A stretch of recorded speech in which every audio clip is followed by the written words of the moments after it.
Hey guys, tonight we begin with a story that will make your morning coffee seem like child's play. Picture this. It's dawn on the Mongolian steppes, circa 1220, and while you're complaining about your alarm clock, Mongol warriors are literally drinking their enemy's blood as their first meal of the day. Not metaphorically, not symbolically, actually drinking human blood from the skulls of their fallen foes as casually as you sip your latte. The popular image of Mongols as savage barbarians who did this purely for shock value. That's Hollywood nonsense. The reality is far more complex, calculated, and frankly, more disturbing than any movie could portray. These weren't mindless savages. They were strategic masterminds who understood the psychology of warfare better than most modern generals.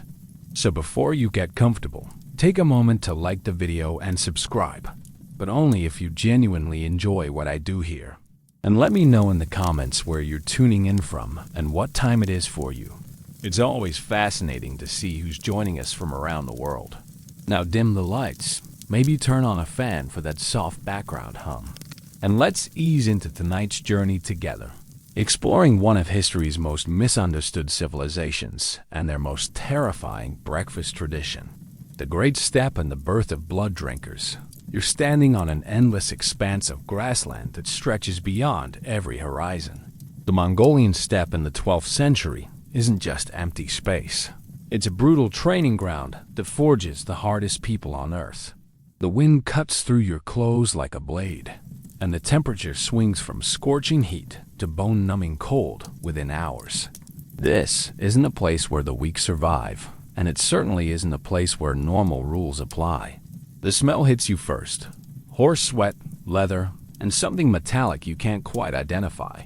It's blood, but you don't know that yet.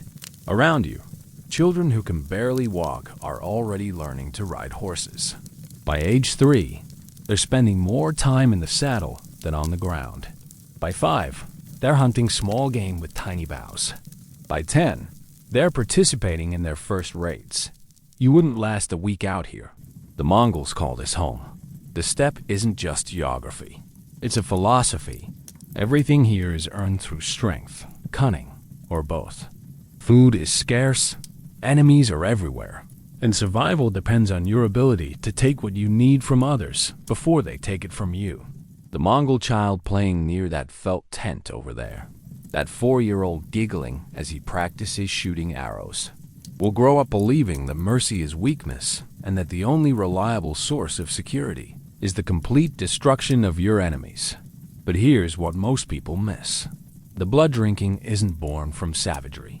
It's born from necessity, wrapped in spiritual beliefs and refined into psychological warfare. When your entire civilization is nomadic, when you own nothing but what you can carry, when winter can kill your entire tribe if you're not prepared, you develop different relationships with life and death. The Mongol creation myths speak of Burchino, the blue wolf, and Koimerl, the fallow doe, the legendary ancestors who gave birth to the Mongol people. Blood is sacred in these stories. It's the vessel of the soul, the carrier of strength, the connection between the living and the eternal sky god Tengri. When a Mongol warrior drinks blood, he's not just consuming liquid. He's absorbing the essence of his enemy's power. You're watching a young boy, maybe 8 years old, approach a freshly slaughtered sheep. His father hands him a cup filled with warm blood, steam rising in the cold morning air. The boy doesn't hesitate. He drinks it down like you drink orange juice, then wipes his mouth with the back of his hand. This isn't a ritual. It's Tuesday morning. The protein and iron in that blood will keep him strong during the long ride ahead. His father nods approvingly. Another lesson learned. Waste nothing. Use everything. Fear nothing. The steppe teaches harsh lessons. Tribes that show weakness disappear. Leaders who hesitate die. Warriors who can't stomach blood, literally and figuratively, don't survive their first battle. By the time these children become adults, they've internalized a worldview where drinking blood isn't shocking or disgusting. It's practical, spiritual, and strategically brilliant. The Chinese chroniclers who first wrote about Mongol blood-drinking practices were horrified, but they missed the point entirely. They saw barbarity where they should have seen adaptation. They saw madness where they should have seen method. The Mongols weren't drinking blood to be scary, though that was certainly a bonus. They were doing it because it worked on every level: nutritional, spiritual, and psychological. As the sun sets over the endless grassland, you hear the distant sound of horses approaching. A raiding party returning from a successful hunt, their voices carrying across the wind. They're laughing, sharing stories, completely at ease with violence in a way that would make modern people deeply uncomfortable. Tomorrow, some of them might be dead. Tonight, they celebrate life by consuming death. It's a mindset forged by necessity, refined by success, and about to conquer the world. The making of a Mongol warrior. You're 5 years old, and you're about to learn your first lesson in what it means to be Mongol. Your father places a small bow in your hands, not a toy, but a real weapon scaled down to your size. The string cuts into your fingers as you try to draw it. Blood wells up on your fingertips. Your father doesn't bandage the cuts or offer comfort. Instead, he tells you to taste your own blood. Remember this, he says. Pain is just information. Blood is just strength leaving your body. Both can be controlled. This isn't child abuse by Mongol standards. It's education. While children in settled civilizations are learning their letters, you're learning that life is violent, unpredictable, and unforgiving. The sooner you accept this, the longer you'll survive. The blood on your fingers isn't something to fear. It's something to understand, to respect, and eventually, to use as a weapon against others. By age 7, you're participating in the great hunts that sweep across the steppe like military campaigns. Hundreds of riders spread out in a massive circle, driving game toward a central killing ground. You watch grown men drink the warm blood of freshly killed deer, their faces painted red, their eyes bright with the thrill of successful predation. They offer you a cup. The blood is still warm, still pulsing with life. You drink it without hesitation, because hesitation means weakness, and weakness means death. The taste is metallic, rich, almost overwhelming. But it's also energizing in a way that fermented mare's milk or dried meat could never be. You feel the strength of the animal flowing into you, and for the first time, you understand why your people do this. It's not just nourishment, it's transformation. You're not just a child anymore. You're a predator learning to absorb the essence of your prey. Your education in blood continues during the long winter months when the tribe huddles in their felt tents against the howling wind. The shamans tell stories of great warriors who gain supernatural strength by drinking the blood of their enemies. These aren't fairy tales, they're instruction manuals. You learn that different types of blood have different properties. The blood of a brave enemy makes you braver. The blood of a swift enemy makes you faster. The blood of a wise enemy makes you more cunning. Modern science would later discover that blood is indeed rich in iron, protein, and other nutrients that could provide short-term energy boosts to warriors engaged in intense physical activity. But the Mongols didn't need scientific validation. They had empirical evidence. Warriors who drank blood performed better in battle. Whether this was due to nutrition, psychology, or spiritual power didn't matter. Results were all that counted. By age 10, you're old enough to participate in mock battles that are barely distinguishable from the real thing. Blunted weapons, yes, but real injuries, real pain, real blood.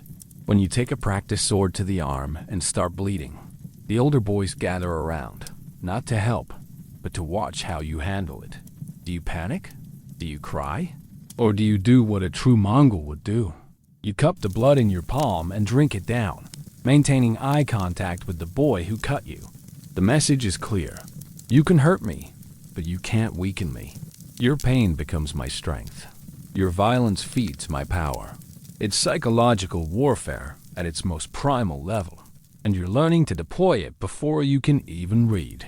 The real transformation happens during your first battle. You're 14 now, barely old enough to grow facial hair, but old enough to ride with the war party. The enemy tribe has been raiding your herds, stealing your horses, threatening your family's survival. Diplomacy has failed.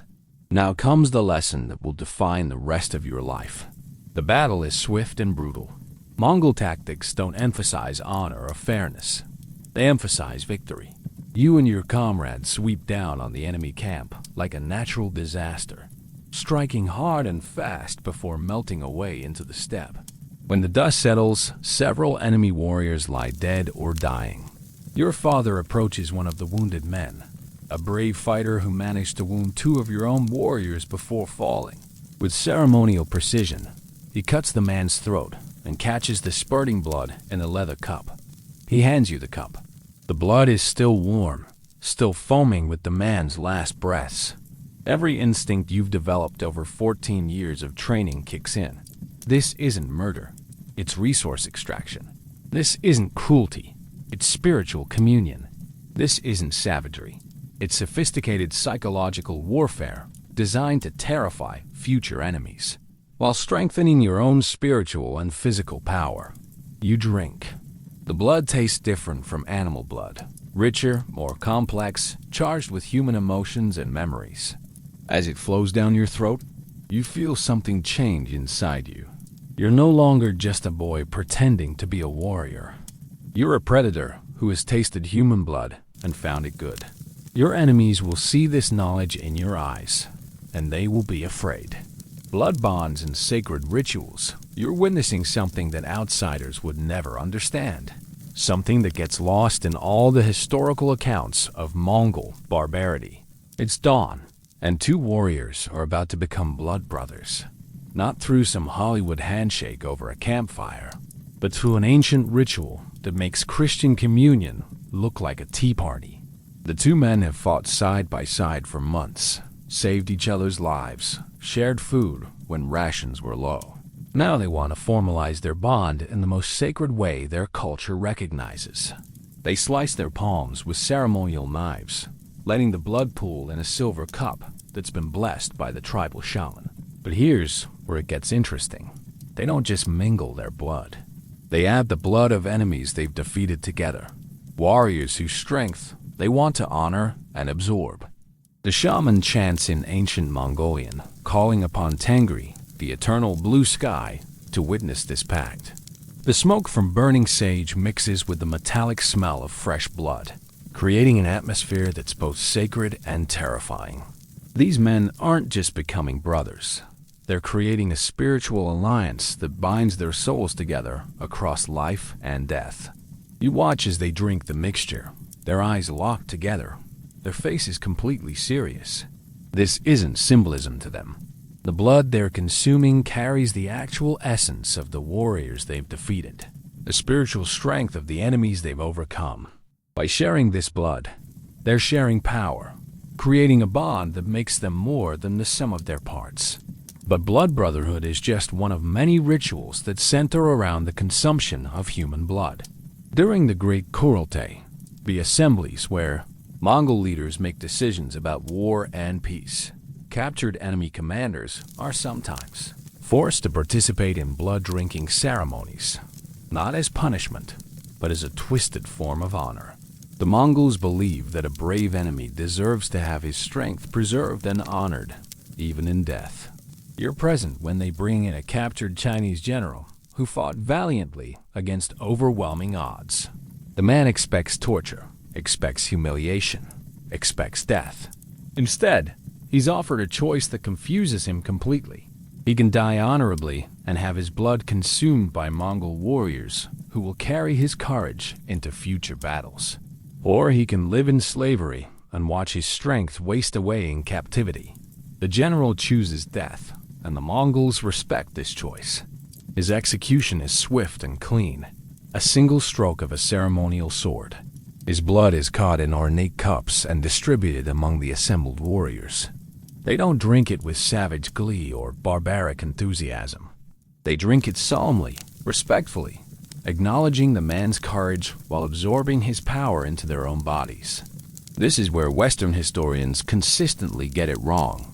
They see the blood drinking and assume it's about intimidation or cruelty. They miss the spiritual dimension entirely. In Mongol cosmology, the soul doesn't disappear at death. It transforms. By consuming the blood of a worthy enemy, you're giving that person a form of immortality, allowing their strength to live on through your actions. The shamans teach that blood is the bridge between the physical and spiritual worlds. When you drink the blood of an enemy, you're not just consuming nutrients. You're creating a spiritual connection that lasts beyond death. That enemy's courage becomes your courage. His cunning becomes your cunning. His experience becomes your experience. It's a form of posthumous mentorship that turns every worthy opponent into a spiritual advisor. During major military campaigns, the blood-drinking rituals become even more elaborate. Before crossing the Gobi Desert to attack the Jin dynasty, Genghis Khan's shamans organize a ceremony involving the blood of exactly 13 captured enemy officers, each representing a different aspect of warfare. Speed, strength, endurance, cunning, leadership, archery, swordsmanship, horse mastery, tactical thinking, strategic planning, courage, ruthlessness, and wisdom. The participating warriors don't just drink randomly. Each man receives the blood of the enemy whose traits he most needs to develop. A young warrior struggling with fear receives the blood of the bravest enemy. An experienced fighter who lacks tactical sophistication receives the blood of the most cunning opponent. It's like a supernatural training program designed to create the perfect warriors. You watch as the ritual unfolds, the precise choreography of death and rebirth that transforms ordinary men into legendary fighters. The shaman's chants echo across the steppe as dozens of warriors participate in this communion of violence. They're not becoming monsters. They're becoming something beyond human limitations. Warriors who carry the accumulated wisdom and strength of every enemy they've ever defeated. The psychological impact on enemies who witness these rituals is devastating. Word spreads across Asia. The Mongols don't just kill their enemies. They consume them, absorb them, become them. Surrender becomes more appealing when the alternative is having your essence absorbed by your conquerors.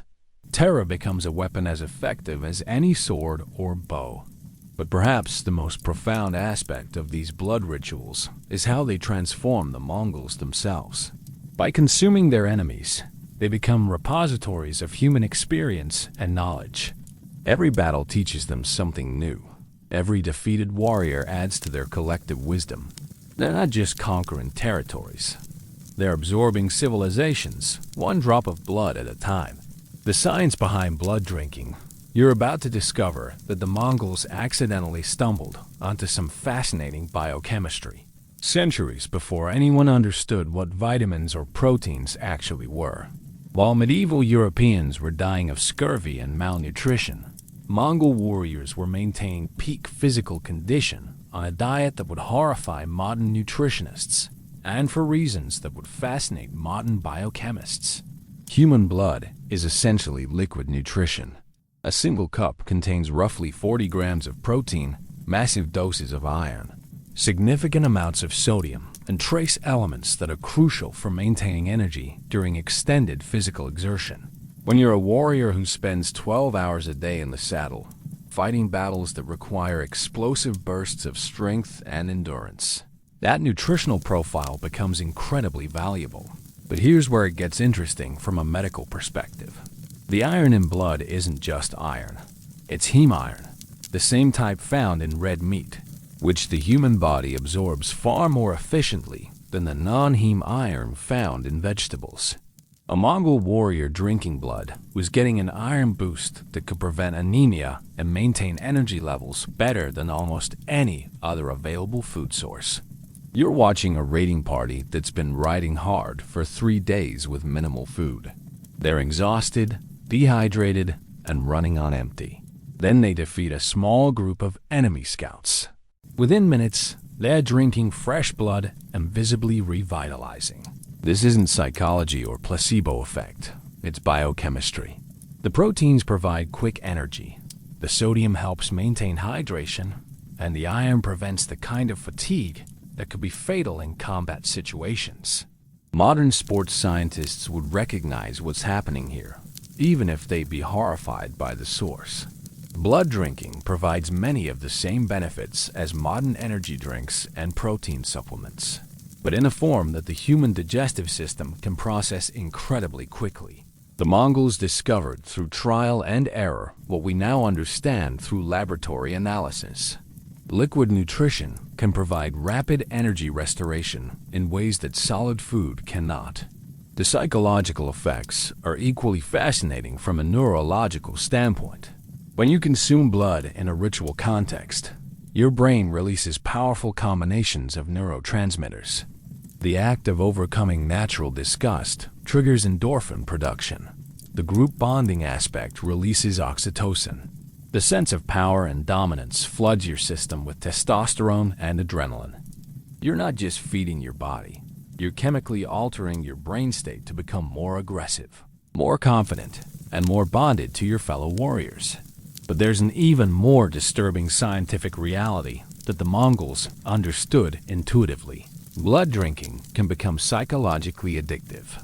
The combination of nutritional benefits, neurochemical rewards, and social reinforcement creates powerful behavioral patterns. Warriors who regularly consume blood develop what modern psychology would recognize as conditioned responses. They begin to crave the ritual, to associate blood consumption with strength and success. You're observing a veteran warrior who's been drinking enemy blood for decades. Watch his behavior before and after a blood drinking ritual.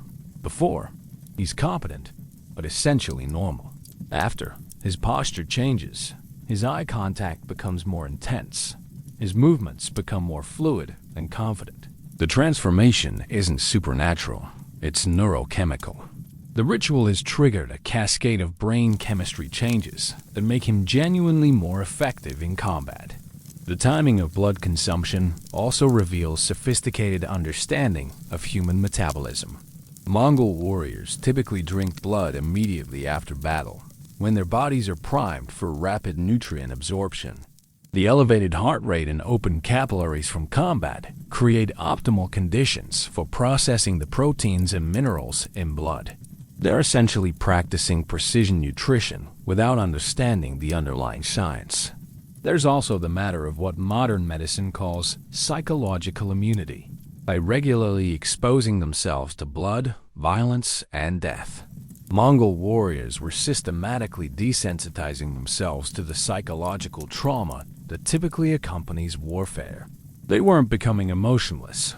They were becoming emotionally resilient in ways that gave them enormous advantages over enemies, who were psychologically overwhelmed by battlefield violence.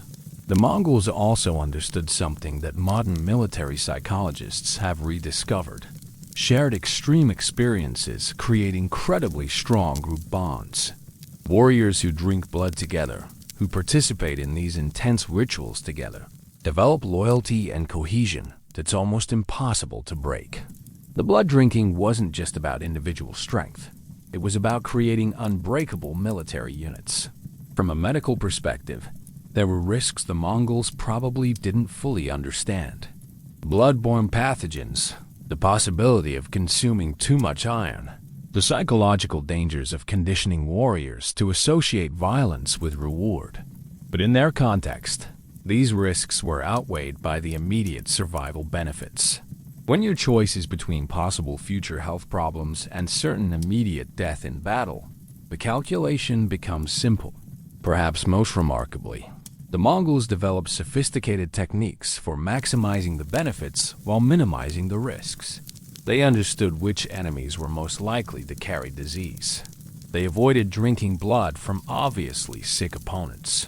They knew how much blood could be consumed safely, usually no more than a cup or two at a time. They developed rituals that channeled the psychological effects in productive directions, rather than allowing them to become chaotic or destructive. You're witnessing the emergence of what could be called combat biochemistry, the systematic use of human biology to create superior warriors. The Mongols didn't need laboratory equipment or peer-reviewed studies. They had something more powerful: generations of trial and error, refined through the ultimate testing ground of life and death combat. Genghis Khan's rise in blood oaths. You're present at one of history's most pivotal moments. Though you don't know it yet, a young man named Temujin, not yet Genghis Khan, is about to make a decision that will reshape the world. He's holding a cup of blood from his recently defeated enemy, a rival chieftain who had tortured and killed his father years earlier. This isn't just revenge. This is the birth of an empire, and it begins with a single swallow of enemy blood. The taste of that first enemy's blood changes something fundamental in Temujin's character. Not through magic or mysticism, but through the psychological realization that he can not only kill his enemies, he can absorb their strength, their knowledge, their very essence. The man who had seemed invincible, who had terrorized Temujin's tribe for years, is now literally part of him. The power dynamic has shifted in the most intimate way possible. But Genghis Khan's genius wasn't just in embracing the blood-drinking traditions of his people. It was in systematizing them, weaponizing them, turning ancient spiritual practices into tools of empire building. You watch as he develops what would become known as blood oaths, loyalty ceremonies that bound his followers to him through shared consumption of enemy blood. The first of these ceremonies takes place after Temujin's victory over the Merkits, the tribe that had kidnapped his wife Bert. 23 warriors who had fought alongside him gather around a fire as shamans prepare the ritual. The blood of 3 captured Merkit chieftains fills an ornate silver bowl. Not just any silver, but silver taken from Chinese traders, symbolizing the wealth that loyalty to Temujin could bring. Each warrior drinks from the cup while swearing an oath that would echo through history. As I drink the blood of our enemies, so let my blood be spilled if I betray you. As their strength becomes our strength, so let our unity become unstoppable. Under the eternal blue sky, we are no longer separate tribes. We are one people, united by the blood of those who would oppose us. The psychological brilliance of this ceremony is staggering. These men aren't just swearing loyalty to a leader. They're participating in a shared act of transgression that binds them together through mutual complicity. They've all crossed the same moral line, shared the same forbidden experience, and created a secret that unites them against the entire rest of the world. You witness the immediate effects. These 23 men become the core of what will eventually become the Mongol Empire's leadership structure. They're not just subordinates, they're spiritual brothers, bound together by blood and oath in ways that make betrayal not just politically dangerous, but spiritually impossible. They've literally consumed their enemies together. They'll conquer the world together. Genghis Khan refines this practice over the years, creating increasingly elaborate blood oath ceremonies as his forces grow. When he absorbs defeated tribes into his army, their leaders must participate in blood-drinking rituals that symbolically transform them from conquered enemies into loyal vassals.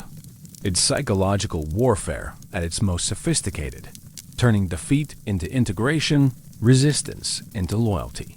The most famous of these ceremonies occurs when Temujin finally claims the title of Genghis Khan at the Great Kurultai of 1206. Representatives from dozens of tribes gather on the banks of the Arnhem River to witness the creation of a new nation. The ceremony begins with the ritual execution of the last holdout chieftains who had refused to submit to Temujin's authority.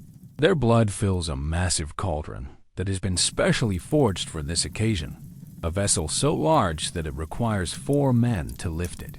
The blood is mixed with fermented maize milk and herbs that the shamans claim will enhance its spiritual potency. Every tribal leader, every military commander, every significant figure in this new Mongol confederation must drink from this cauldron. You watch as powerful men who had spent their lives as independent rulers swallow their pride along with the blood, acknowledging Genghis Khan's supremacy in the most visceral way possible.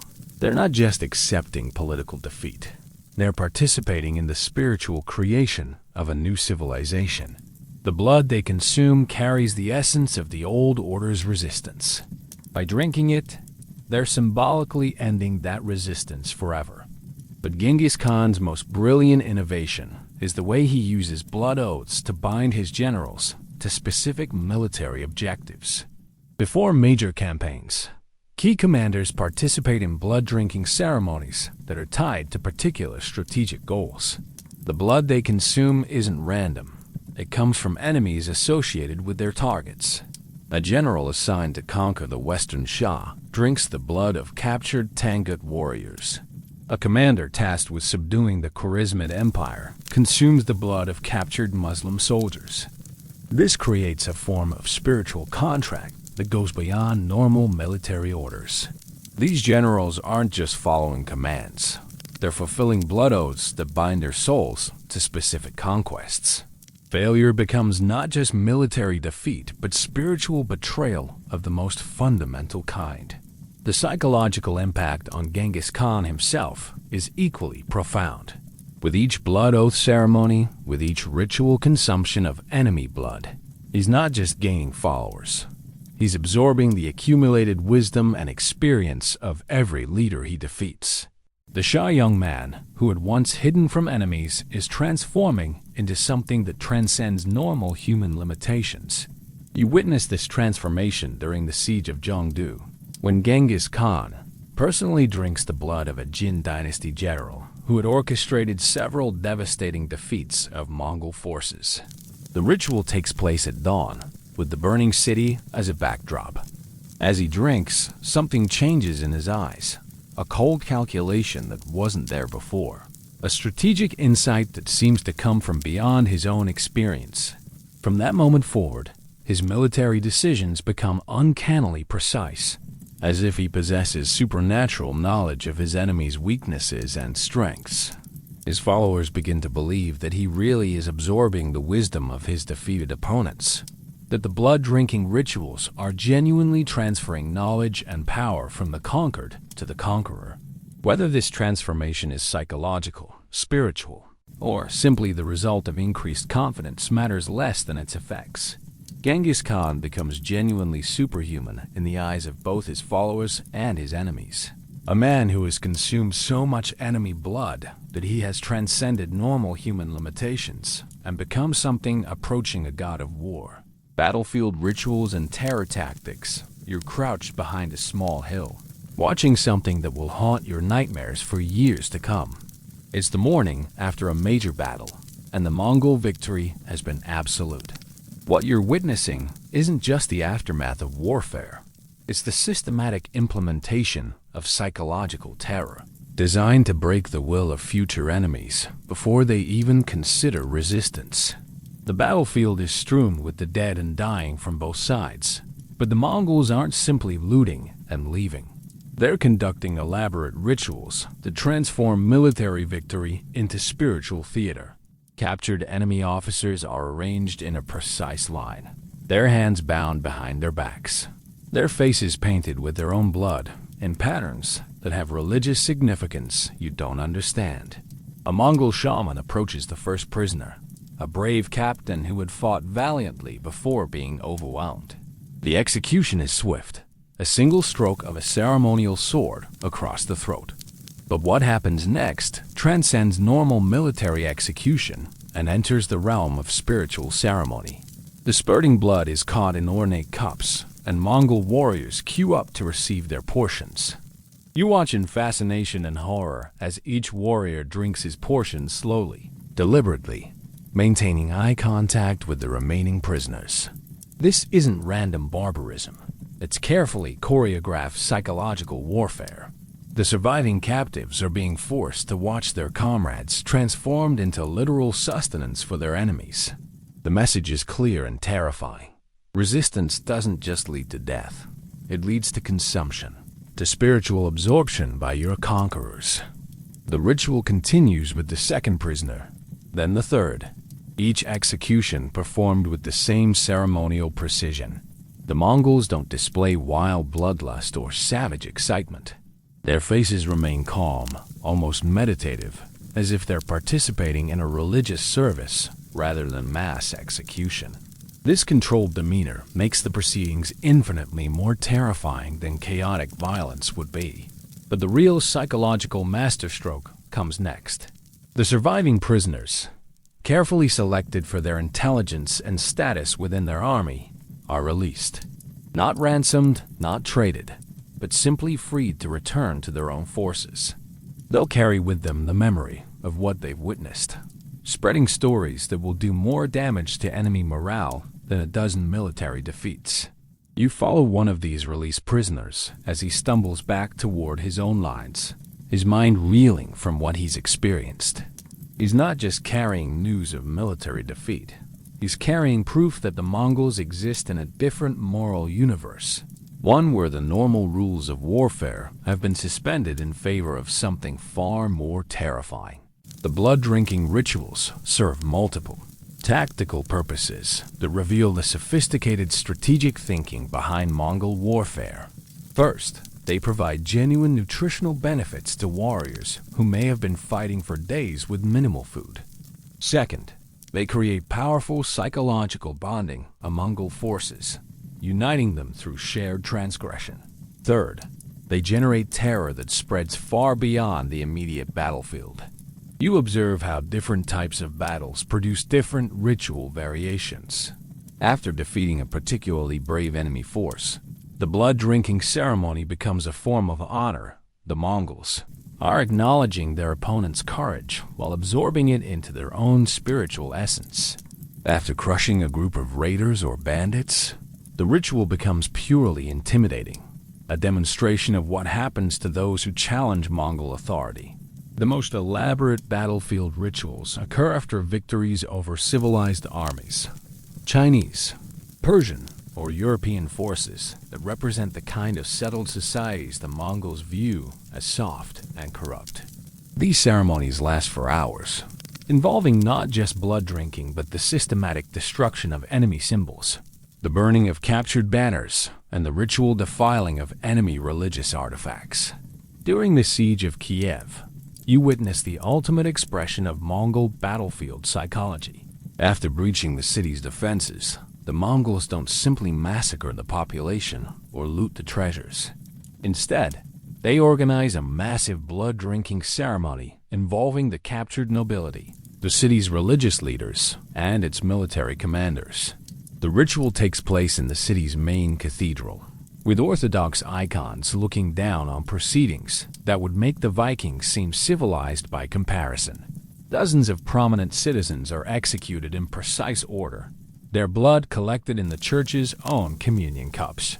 Mongol warriors drink from these sacred vessels while chanting in their own language, systematically transforming a Christian house of worship into a temple of nomadic power.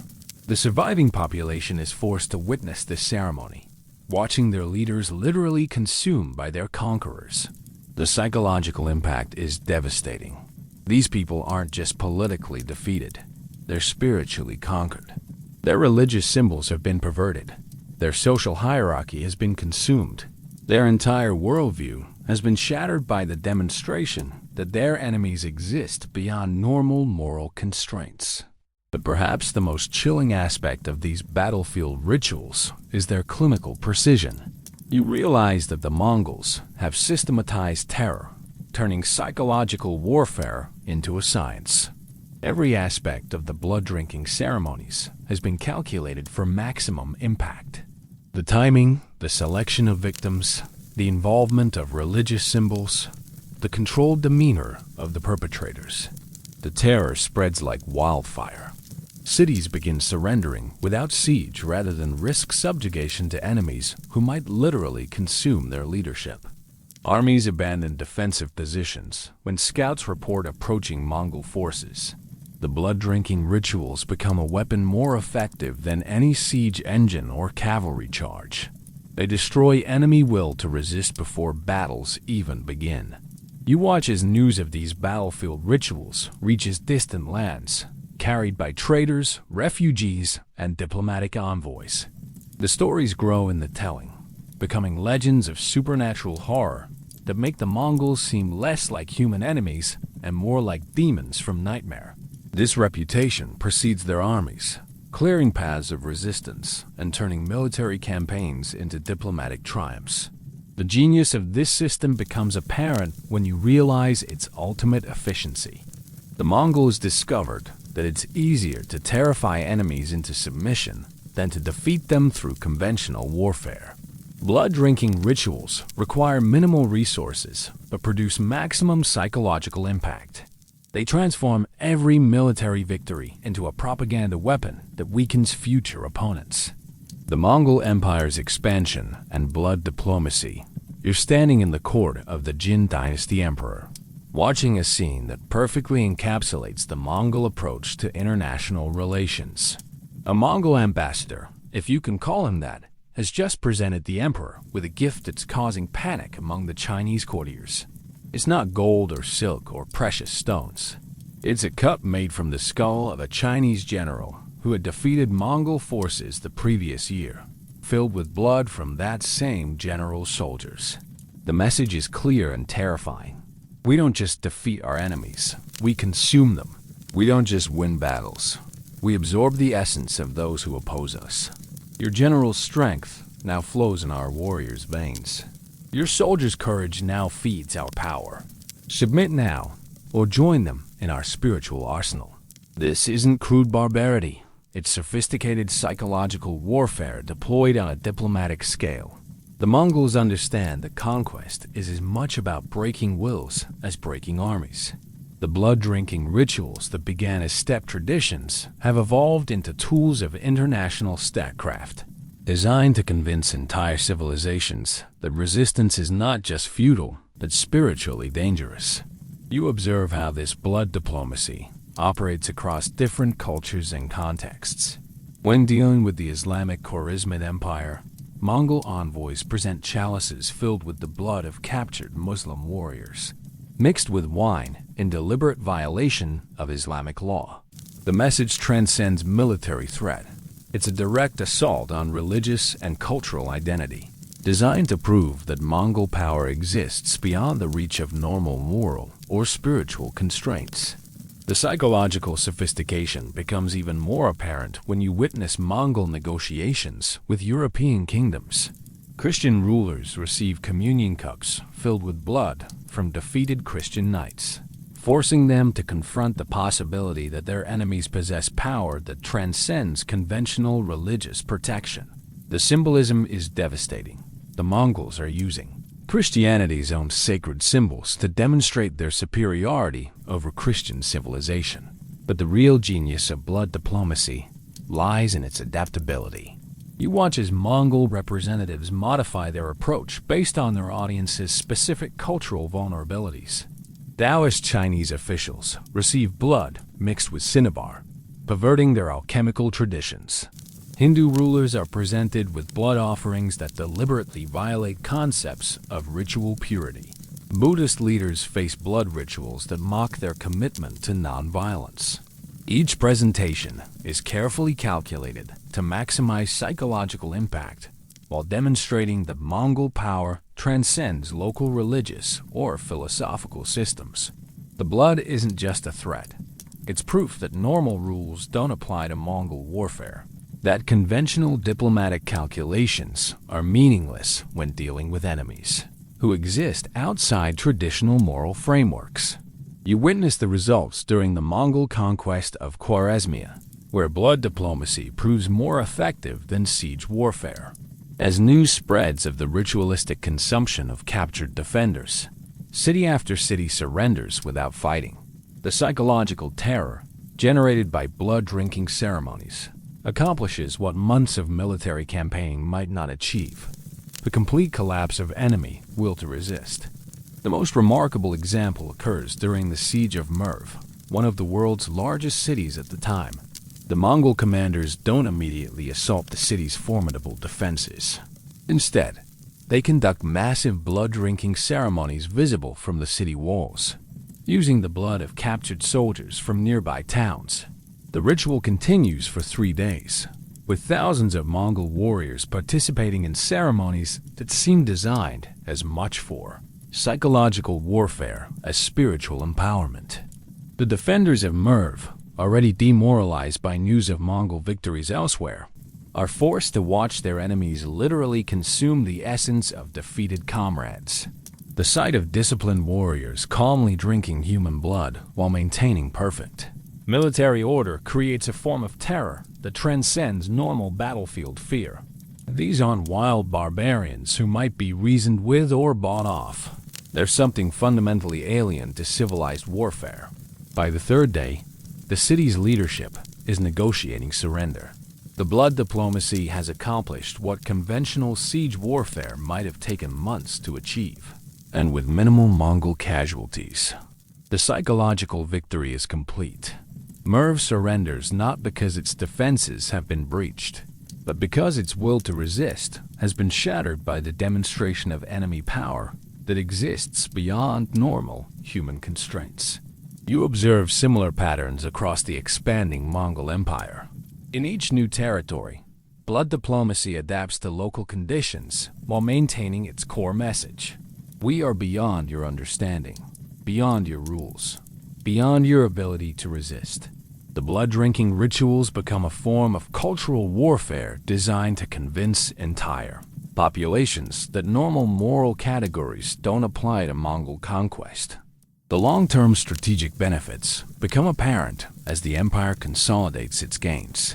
Populations that have been psychologically conquered through blood diplomacy require fewer occupation forces, generate less resistance, and integrate more readily into Mongol administrative systems.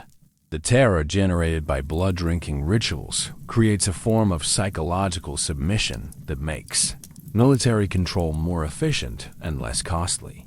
But perhaps most remarkably, blood diplomacy begins to reshape the Mongols themselves. As they encounter more sophisticated civilizations and more complex political systems, their blood-drinking rituals evolve to incorporate elements from conquered cultures. Chinese philosophical concepts, Islamic theological ideas, and Christian symbolic frameworks are absorbed into Mongol ceremonies, creating syncretic spiritual practices that reflect the empire's cultural diversity. You witness this evolution during ceremonies at Karakorum, the Mongol capital, where blood-drinking rituals now incorporate elements from dozens of conquered civilizations. The cups are Chinese porcelain. The ceremonial knives are Damascus steel. The ritual chants blend Mongol traditions with Persian poetry and Arabic religious formulas. The Mongols aren't just conquering other cultures. They're absorbing and transforming them, creating new forms of spiritual and political expression that reflect their universal empire. This cultural synthesis makes Mongol blood diplomacy even more effective, as conquered populations recognize elements of their own traditions within Mongol ceremonies. The blood drinking becomes not just alien terror but familiar terror, their own cultural symbols turned against them by enemies who have mastered and perverted everything they hold sacred. Daily life in a Mongol war camp. You wake up before dawn in a Mongol war camp, and the first sound you hear isn't the usual morning bustle of soldiers preparing for battle. It's the rhythmic thudding of knives against wood, the systematic preparation for the day's blood-drinking rituals. This isn't an occasional ceremony. It's part of the daily routine, as normal as morning prayers or weapons maintenance in other armies. The camp is arranged in perfect concentric circles, with the Khan's tent at the center and warrior tents radiating outward in order of rank and clan affiliation. But there's another pattern you notice as you become more familiar with camp life. Certain tents are positioned near areas where blood rituals take place, while others are deliberately distant. Even in their sleeping arrangements, the Mongols maintain hierarchies based on spiritual participation in blood consumption. Your tent neighbor is a veteran warrior named Subutai, who's been drinking enemy blood for over 20 years. He wakes each morning with what you would recognize as withdrawal-like symptoms: restlessness, agitation, a craving that goes beyond normal hunger. He's not addicted to blood in a medical sense, but he's psychologically dependent on the ritual empowerment that blood consumption provides. Without his morning taste of enemy blood, he feels spiritually weakened, disconnected from the source of his power. The camp's daily routine revolves around these consumption rituals in ways that would seem bizarre to outsiders, but make perfect sense within Mongol military culture. Breakfast isn't just about nutrition. It's about spiritual preparation for the day's violence. Warriors who will fight today receive blood from the most potent captured enemies. Those assigned to patrol duty get blood from swift scouts. Guards and camp defenders consume blood from the most vigilant prisoners. You watch as the camp shamans oversee this distribution with the precision of modern pharmacists.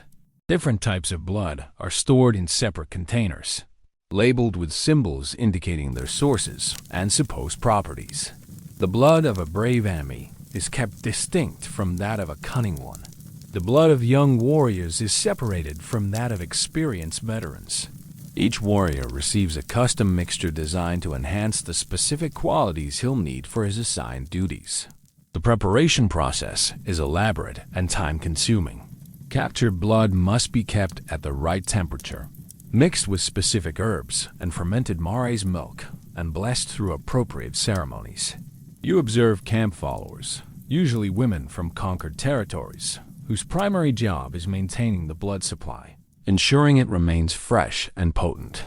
They've become experts in preservation techniques that would impress modern food scientists. But the most fascinating aspect of camp life is how blood consumption has reshaped social relationships among the warriors. You notice that men who have drunk blood together form tighter bonds than those who haven't shared this experience. Squads that regularly participate in group blood drinking ceremonies demonstrate higher levels of coordination and mutual trust in battle. The shared transgression creates psychological intimacy that makes them more effective as military units. The hierarchy within the camp is partly determined by access to the most potent types of blood. Veteran warriors who have proven themselves in battle earn the right to consume blood from the most prestigious enemies. Captured generals, famous champions, religious leaders. Younger warriors must content themselves with blood from common soldiers until they've earned higher status through their own achievements. You witness the complex trading system that develops around blood rights. A warrior who captures a particularly brave enemy can trade access to that enemy's blood for better equipment, choice tent locations, or favorable duty assignments. The blood of defeated heroes becomes a form of currency within the camp, more valuable than gold or silver because of its supposed spiritual properties. The evening rituals are equally elaborate. After a day of fighting or raiding, successful warriors gather to consume blood from the day's victims while recounting their achievements. These aren't just social gatherings. They're performance reviews where warriors demonstrate their worthiness to continue receiving the most potent blood supplies. Failure in battle means relegation to less powerful blood, which can create a downward spiral of decreasing effectiveness and social status. You observe how the camp handles warriors who refuse to participate in blood-drinking rituals. They exist, but they occupy a strange social position, respected for their individual skills, but excluded from the spiritual brotherhood that binds the camp together. They fight bravely but remain outsiders, never fully trusted or integrated into the deep social networks that make Mongol armies so cohesive. The medical aspects of camp life reveal sophisticated understanding of blood consumption's effects on human physiology. The camp's healers monitor warriors for signs of iron overload, liver stress, and other conditions that can result from regularly consuming human blood. They've developed herbal remedies to counteract these negative effects and dietary restrictions to maximize the positive benefits. The psychological management is equally impressive. Camp shamans conduct regular ceremonies designed to channel the aggressive impulses generated by blood consumption in productive directions. Warriors who show signs of becoming too violent or unpredictable are assigned specific rituals and duties that help them maintain mental balance while preserving their effectiveness in battle. You witness the camp's response to victory and defeat through the lens of blood ritual management. After successful raids, The increased supply of fresh enemy blood creates almost festival-like conditions, with elaborate ceremonies and increased consumption. After defeats or setbacks, blood supplies are carefully rationed, with priority given to warriors who will participate in revenge operations. The integration of conquered peoples into camp life often begins with their forced participation in blood-drinking ceremonies. You watch as captured soldiers are given the choice between death, enjoying their captors and consuming the blood of their former comrades. Those who accept this bargain are gradually integrated into Mongol military culture, though they remain in subordinate positions until they prove their loyalty through multiple successful campaigns. The camp's children, sons of warriors who travel with the army, begin participating in diluted, blood-drinking rituals from an early age. They receive small amounts of animal blood mixed with captured human blood, gradually building tolerance and psychological acceptance of practices that would horrify children from settled civilizations. By adolescence, they're ready for full participation in adult warrior culture. The psychology of fear and domination. You're witnessing something that modern psychology would recognize as systematic conditioning. But the Mongols developed it centuries before Pavlov was even born. A group of captured Chinese soldiers sits in a circle, watching as their captors slowly, methodically consume the blood of their former comrades. This isn't random cruelty. It's carefully designed psychological programming intended to break down normal human resistance to dominance and create new behavioral patterns based on fear and submission. The process begins with what modern psychologists would call learned helplessness. The prisoners are forced to witness repeated blood-drinking ceremonies while being kept in conditions that make escape impossible and resistance futile. Their captors don't just demonstrate superior military power. They demonstrate complete transcendence of normal moral categories. The message becomes internalized. These enemies exist beyond the reach of conventional human understanding or response. You observe the gradual transformation in the prisoners' behavior over several weeks. Initially, they react with horror, disgust, and defiant anger when forced to watch blood-drinking rituals. But as the ceremonies continue day after day, their responses begin to change. Horror becomes resignation. Disgust becomes numbness. Defiant anger becomes quiet submission. Their psychological defenses are systematically eroded until they no longer possess the mental framework necessary for effective resistance. The Mongols understand something that modern military psychologists have rediscovered. Extreme experiences create powerful conditioning that can override normal moral and social programming. By forcing prisoners to witness blood consumption repeatedly, they're rewiring their captives' brains to accept Mongol dominance as natural and inevitable. The prisoners don't just surrender politically, they surrender psychologically, accepting their captors' superiority on the deepest possible level. But the psychological warfare cuts both ways. You notice how the blood-drinking rituals affect the Mongol warriors themselves, creating behavioral changes that make them more effective instruments of conquest. Regular consumption of enemy blood in group settings generates powerful psychological reinforcement loops. Success in battle leads to blood rewards, which generate neurochemical highs that make future violence more appealing and effective. The social psychology is equally sophisticated. Warriors who participate in blood-drinking ceremonies together form bonds that transcend normal military loyalty. They've shared extreme experiences that create what modern psychology calls trauma bonding, intense emotional connections forged through mutual participation in transgressive acts. These bonds make Mongol military units virtually unbreakable, as betraying your blood brothers would mean abandoning your own psychological identity. You witness how this bonding process operates during a ceremony where 50 warriors consume blood from a captured enemy general who had inflicted significant casualties on Mongol forces. The ritual takes place at night, lit by torches that cast dancing shadows on the participants' faces. As each warrior drinks, he makes eye contact with his comrades, sharing not just the physical experience, but the psychological transgression. The transformation in group dynamics is immediate and dramatic. These 50 men, who came from different clans and had various personal rivalries, emerge from the ceremony as a unified psychological entity. They've crossed a moral boundary together, creating shared guilt and shared power that binds them more tightly than blood relationship or clan loyalty ever could. They've become a brotherhood of predators, united by their willingness to consume their enemies. The long-term psychological effects become apparent as you follow these warriors through subsequent campaigns. They demonstrate higher levels of coordination, take greater risks for each other's benefit, and show less hesitation when facing moral dilemmas. The blood-drinking ritual hasn't just made them more violent, it's made them more decisive, more confident, and more willing to act on their convictions, regardless of social pressure or moral objections.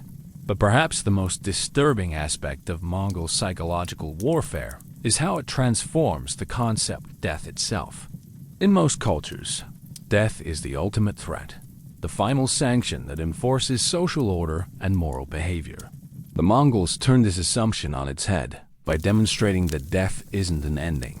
It's a transformation that allows the dead to continue serving their conquerors' purposes. You watch as this message is systematically communicated to conquered populations through carefully staged, blood-drinking ceremonies.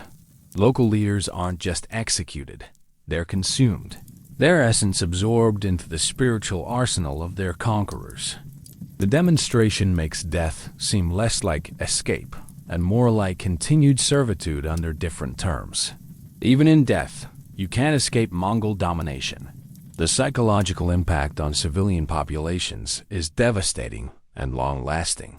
You observe how communities that have witnessed Mongol blood-drinking ceremonies develop what modern psychology would recognize as collective trauma responses. Normal social hierarchies collapse as people lose faith in their traditional leaders' ability to protect them from enemies who exist beyond conventional moral constraints. The most sophisticated aspect of Mongol psychological warfare is how it adapts to different cultural contexts while maintaining its core effectiveness. When dealing with Christian populations, blood-drinking ceremonies deliberately pervert communion rituals, using Christian sacred vessels and religious symbolism to maximize psychological impact. When conquering Islamic territories, the rituals incorporate violations of Islamic dietary laws and religious practices. You witness this cultural adaptation during the conquest of Baghdad, where Mongol forces conduct blood-drinking ceremonies in the city's most sacred mosque, using Islamic ceremonial objects and forcing captured religious leaders to witness the perversion of their own spiritual traditions. The psychological devastation extends far beyond the immediate victims. News of these ceremonies spreads throughout the Islamic world, creating terror that weakens resistance before Mongol armies even arrive. The individual psychological profiles of long-term blood drinkers reveal consistent patterns that would fascinate modern behavioral scientists. They develop enhanced confidence, reduced empathy for enemies, stronger bonds with fellow participants, and increased tolerance for violence and moral ambiguity. They're not becoming psychopaths. They're becoming something more specialized. Warriors who have transcended normal human moral constraints while maintaining tactical intelligence and social cohesion. The most remarkable discovery is how quickly these psychological changes can be induced in new recruits. You observe captured enemy soldiers who are forced to participate in blood-drinking ceremonies as part of their integration into Mongol forces. Within weeks, they've internalized the new moral framework and become effective instruments of the same psychological warfare that was used against them. The transformation seems to operate below the level of conscious resistance, rewiring basic emotional and social responses. Legacy and myths versus reality.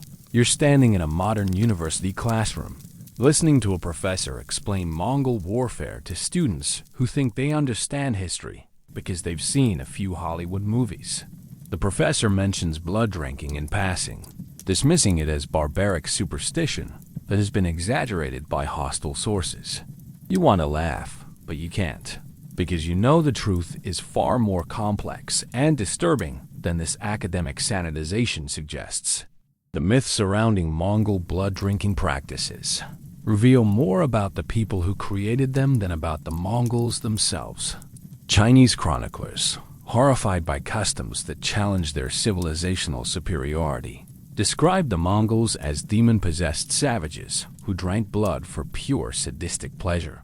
Islamic historians, equally disturbed by practices that violated their religious sensibilities, portrayed blood consumption as evidence of satanic influence and moral corruption. European accounts, written centuries after the fact by people who had never encountered Mongols directly, transformed blood drinking into fantasy horror that belonged more in fairy tales than historical records. The Mongols became monsters, vampires, supernatural predators whose bloodlust knew no bounds. These narratives served European psychological needs. They made Mongol military superiority easier to accept by removing it from the realm of human achievement. But you know the reality was simultaneously more mundane and more sophisticated than any of these mythologized versions suggest. The blood drinking wasn't random savagery. It was systematic behavioral modification designed to create superior warriors and terrify enemies into submission. It wasn't supernatural possession. It was practical psychology, applied with surgical precision to achieve specific military and political objectives. The nutritional aspect, so obvious once you understand basic biochemistry, was completely missed by medieval chroniclers who lacked modern scientific knowledge. They saw barbarism where they should have seen adaptation, madness where they should have seen method. A cup of human blood provides more readily available protein and iron than almost any other food source available to nomadic warriors. The Mongols stumbled onto sports nutrition centuries before anyone understood the underlying science. The spiritual dimension is equally misunderstood by modern interpreters who project contemporary religious sensibilities onto ancient practices. For the Mongols, blood wasn't just biological fluid. It was the vehicle of the soul, the carrier of spiritual essence, the bridge between physical and metaphysical reality. Consuming enemy blood wasn't desecration. It was communion, a form of posthumous mentorship that allowed fallen enemies to continue contributing to the world through their conquerors' achievements. You realize that the psychological sophistication of Mongol blood-drinking practices wouldn't be fully understood until the development of modern behavioral science. They discovered through trial and error what we now know through laboratory research. Shared extreme experiences create powerful group bonds. Systematic exposure to transgressive acts reduces moral inhibitions. And ritualized consumption of symbols associated with enemy power generates genuine confidence improvements.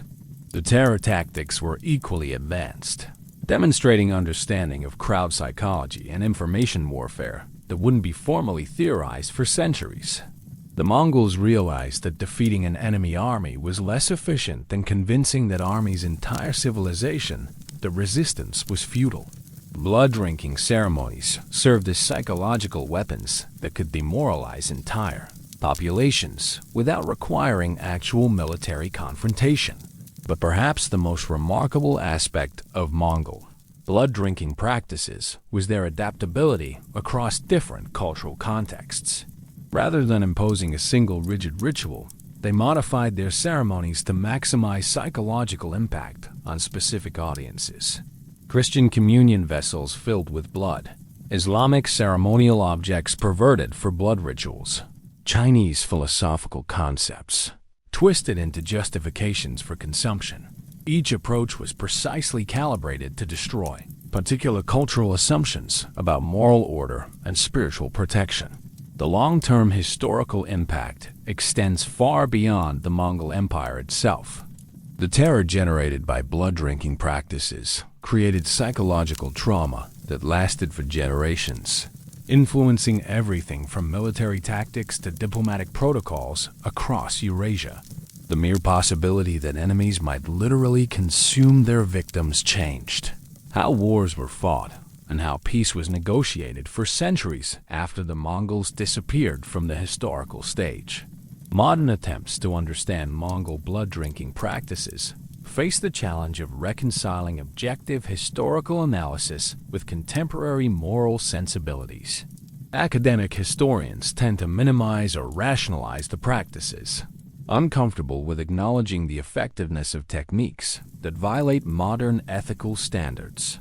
Popular historians often sensationalize them, missing the systematic intelligence that made them so devastatingly effective. The truth lies between these extremes. The Mongols weren't mindless barbarians, but they also weren't noble savages whose violence can be easily excused or romanticized. They were practical people who discovered that consuming enemy blood provided military advantages on multiple levels: nutritional, psychological, spiritual, and tactical. They systematized these discoveries into sophisticated techniques that helped them conquer more territory than any other empire in human history. You reflect on how this history illuminates uncomfortable truths about human nature and civilization itself. The boundary between barbarism and sophistication isn't as clear as most people prefer to believe. The Mongols achieved their military success partly by abandoning moral constraints that their enemies considered fundamental to human civilization. Their willingness to transcend normal ethical boundaries became a source of strategic advantage that ultimately reshaped the world. The legacy continues in subtle ways that most people don't recognize. Modern military psychology incorporates techniques that would be familiar to all Mongol shamans who designed blood-drinking ceremonies. The use of shared extreme experiences to build unit cohesion, the systematic desensitization to violence, the deliberate cultivation of group identity through participation in transgressive acts. These methods persist in contemporary military training, albeit in sanitized forms that avoid the moral clarity of their historical predecessors. Perhaps most importantly, the Mongol example demonstrates that moral and strategic considerations don't always align. The blood-drinking practices were simultaneously morally horrifying and strategically brilliant. They violated fundamental human ethical intuitions while providing genuine military advantages.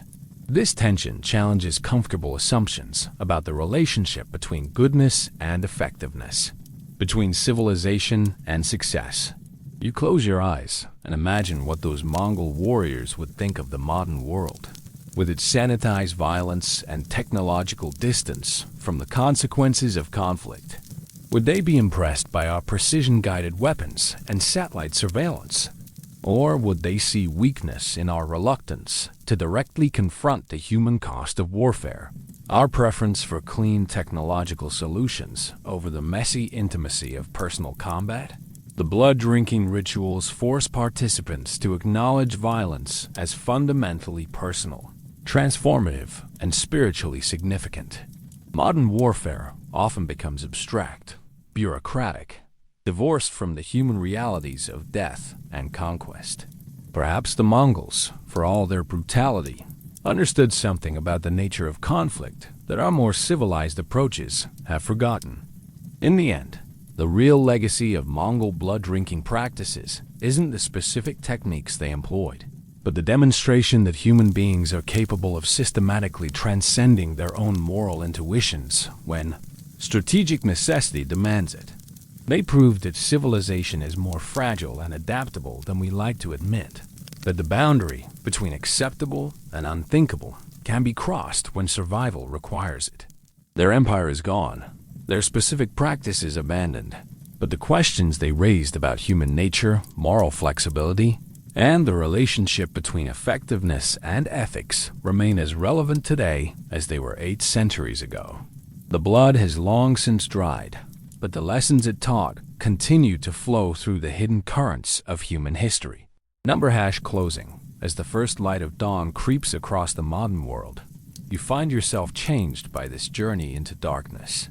The Mongols who drank their enemies' blood for breakfast weren't monsters from a nightmare. They were human beings who discovered that survival sometimes requires abandoning the moral certainties that make civilization comfortable. Their empire crumbled. Their practices were abandoned. Their terror faded into legend. But the questions they raised echo across the centuries. How far will human beings go when survival is at stake? What moral boundaries are truly unbreachable when facing existential threats? How much of what we call civilization is simply the luxury of safety destined to disappear when that safety is threatened? The blood-drinking rituals that once terrorized half the world have become historical curiosities, studied by academics and sensationalized by popular media. But their true significance lies not in their specific details, but in their demonstration of human adaptability, strategic intelligence, and the complex relationship between effectiveness and morality. Sweet dreams, and remember, the next time you complain about your morning coffee being too bitter, at least you're not drinking it from the skull of your enemies while their blood is still warm. History has a way of putting our modern problems into perspective, one nightmare at a time.